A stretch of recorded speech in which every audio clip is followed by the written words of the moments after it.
रामलाल बहुत हंसोड़ किस्म का शख्स था। वो अपने साथियों को चुटकुले वगैरह सुनाता रहता था। वो अक्सर कहा करता था, एक बार मैं कुत्ते के साथ नई दिल्ली रेलवे स्टेशन पर गया। वहाँ आदमियों का वजन तौलने के लिए बड़ी मशीन रखी थी। मैंने 1 रुपया देकर उस पर अपने कुत्ते को खड़ा कर दिया।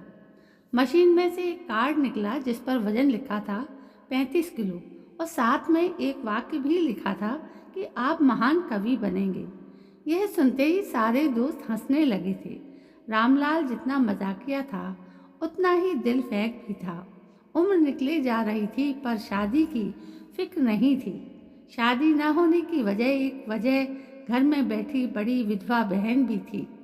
गणित में पीएचडी करने के बाद वो इलाहाबाद की डिग्री कॉलेज में प्रोफेसर हो गया और वहीं बस गया। उसके एक दोस्त राधे श्याम ने दिल्ली में नौकरी कर घर बसा लिया। एक बार राधे श्याम को उससे मिलने का मन हुआ। काफ़ी समय हो गया था मिले हुए, इसलिए उसने अपनी पत्नी से कहा, मैं 3-4 दिनों के लिए इलाहाबाद जा रहा हूँ।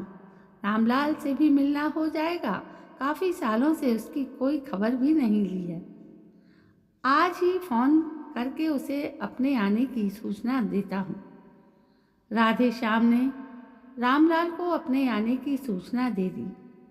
इलाहाबाद के रेलवे स्टेशन पर पहुँचते ही राधे श्याम ने रामलाल को खोजना शुरू कर दिया, पर जो आदमी एकदम उसके गले आकर लिपट गया वो रामलाल ही होगा ऐसा उसने कभी सोचा भी नहीं था, क्योंकि रामलाल कपड़ों के मामले में जरा लापरवाह था। पर आज जिस आदमी ने उसे गले लगाया वो सूट बूट पहने एकदम जेंटलमैन लग रहा था। राधे श्याम के गले लगते ही रामलाल बोला, बड़े अच्छे मौके पर आए हो दोस्त। मैं एक मुसीबत में फंस गया हूँ। कैसी मुसीबत? मुझे तो तुम अच्छे खासे लग रहे हो, राधे श्याम ने रामलाल से कहा। इस पर रामलाल बोला, तुम्हें पता नहीं है, मैंने शादी कर ली है।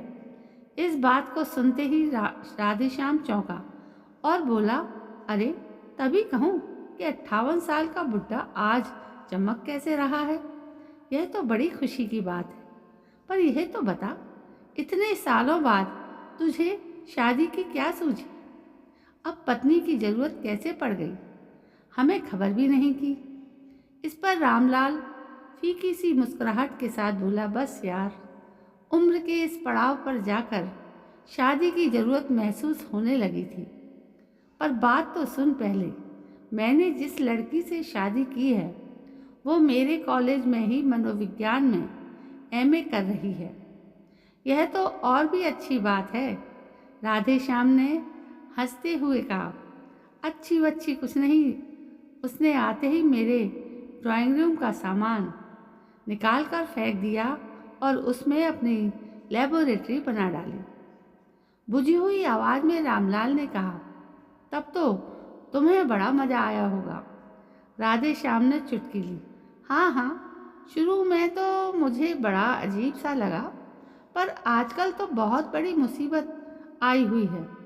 दुखी आवाज़ में रामलाल बोला, आखिर कुछ बताओगे भी कि हुआ क्या? या तो भूमिका बनाते रहोगे? राधे श्याम ने खींचते हुए कहा। सबसे पहले उसने मेरी बहन के मन की था ली और अब मेरी भी। राधे श्याम ने हंसते हुए कहा, भाई रामलाल, तुमने बहुत बढ़िया बात सुनाई। तुम्हारे मन की था भी ले डाली? हाँ यार, और कल उसने रिपोर्ट भी दे दी। रिपोर्ट? हाँ हाँ, तुम भी खूब आदमी हो। जरा यह तो बताओ कि उसने ये सब किया कैसे? उसने मुझे एक पलंग पर लिटा दिया, मेरी बाहों में किसी दवा का एक इंजेक्शन लगाया और बोली कि मैं जो शब्द कहूँ उससे फौरन कोई ना कोई वाक्य बना देना, जल्दी बनाना, और उसमें वो शब्द जरूर होना चाहिए। सबसे पहले उसने क्या शब्द कहा? राधे श्याम ने पूछा। रामलाल ने कहा, दही। राधे श्याम ने पूछा, तुमने क्या वाक्य बनाया? रामलाल बोला, क्योंकि मध्य प्रदेश में दही तो क्या मिलता है होगा? राधे श्याम ने पूछा। फिर रामलाल बोला, फिर? वो बोली, बर्तन मैंने कहा कि मुरादाबाद में पीतल के बर्तन बनते हैं। बस ऐसे ही बहुत से शब्द कहे थे उसने। देखो जरा रिपोर्ट तो देखो। ये कहकर उसने अपनी जेब से कागज़ का एक टुकड़ा निकाला। यह एक लेटर पैड था जो इस तरह लिखा हुआ था, सुमित्रा गोयनका, MA साइकोलॉजी, मरीज का नाम रामलाल गोयनका, बाप का नाम हरिलाल गोयनका, पेशा अध्यापन, उम्र 58 साल, ब्यौरा हीन भावना से पीड़ित, आत्मविश्वास की कमी, अपने विचारों पर दृढ़ न रहने के चलते निराशावादी बूढ़ा। अबे किसने कहा था बुढ़ापे में शादी करने के लिए, और वो भी अपने से 10-15 साल छोटी उम्र की लड़की से। जवानी में तो तू वैसे ही मज़े लेता रहा है। तेरा ब्याह क्या हुआ, तेरे घर में तो एक अच्छा खासा तमाशा आ गया। तुझे तो इसमें मज़ा आना चाहिए। बेकार में ही शोर मचा रहा है। तू नहीं समझेगा, वो मेरी बहन को घर से निकालने पर उतारू हो गई है। दोनों में रोज़ लड़ाई होती है। अब मेरी बड़ी विधवा बहन इस उम्र में कहाँ जाएगी? अगर मैं उन्हें घर से जाने को कहता हूँ तो समाज कह देगा कि पत्नी के आते ही जिसने पाला उसे निकाल दिया। मेरी जिंदगी नरक हो गई है। इतनी बातें स्टेशन पर खड़े खड़े ही हो गई। फिर सामान को कार में रख कर रामलाल राधे श्याम को एक होटल में ले गया। वहाँ एक कमरा बुक कराया।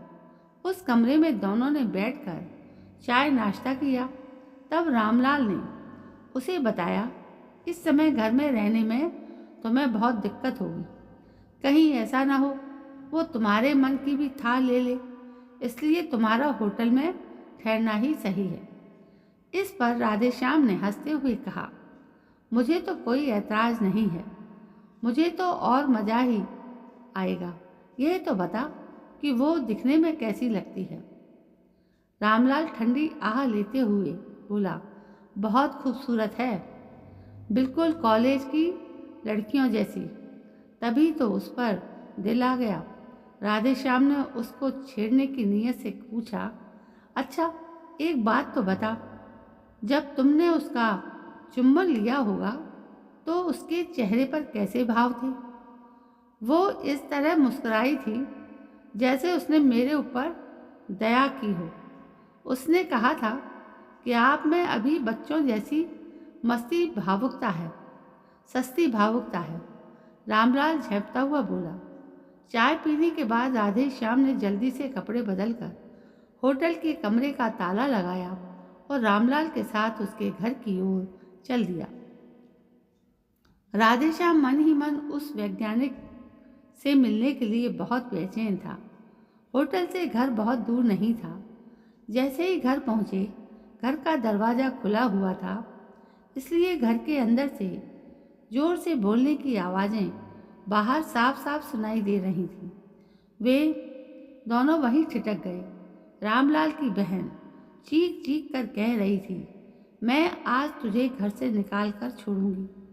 तूने इस घर का क्या हाल बना दिया है।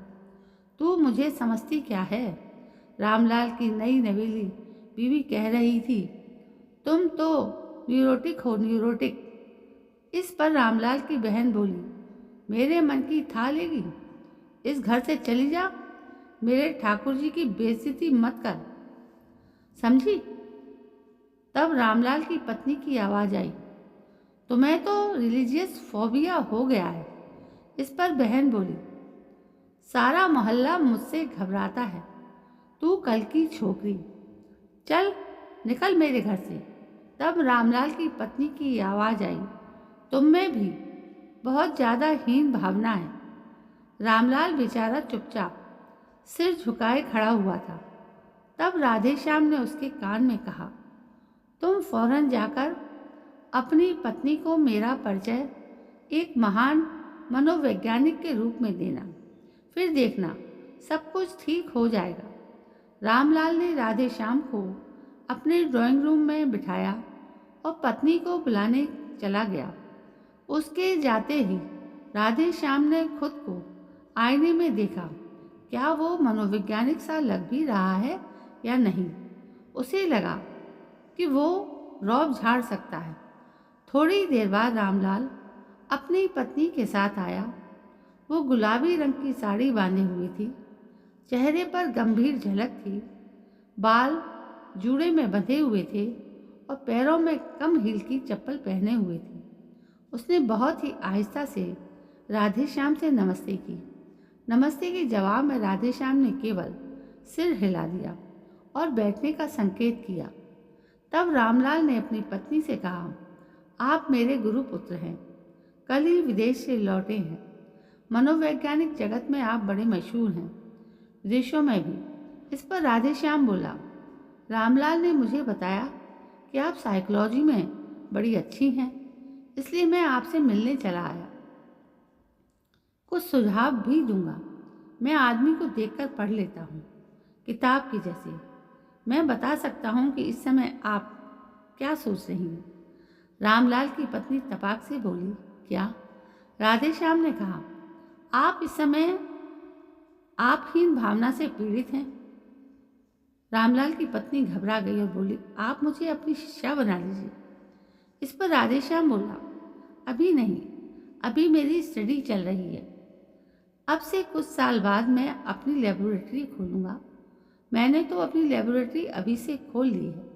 रामलाल की पत्नी झट से बोली, गलती की है, अब से 10 साल बाद खोलना। मैं तुम्हें कुछ किताबें भेजूँगा, उन्हें पढ़ना।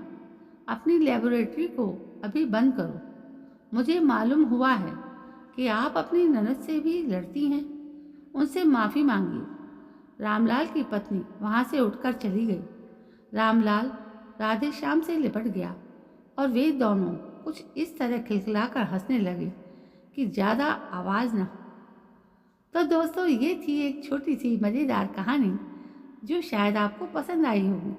पसंद आई ही होगी, इसलिए तो आपने यहाँ तक पढ़ी। यदि आपको कहानी पसंद आई है तो प्लीज़ मुझे कमेंट करके एक बार ज़रूर बताएं कि आपको ये कहानी कैसी लगी। यदि कहानी पसंद आई हो तो प्लीज़ मेरे चैनल को सब्सक्राइब करना ना भूलें और एक लाइक करना ज़रूर याद रखें। कल मैं फिर हाजिर होती हूँ एक नई कहानी को लेकर। तब तक के लिए जय हिंद, वंदे मातरम।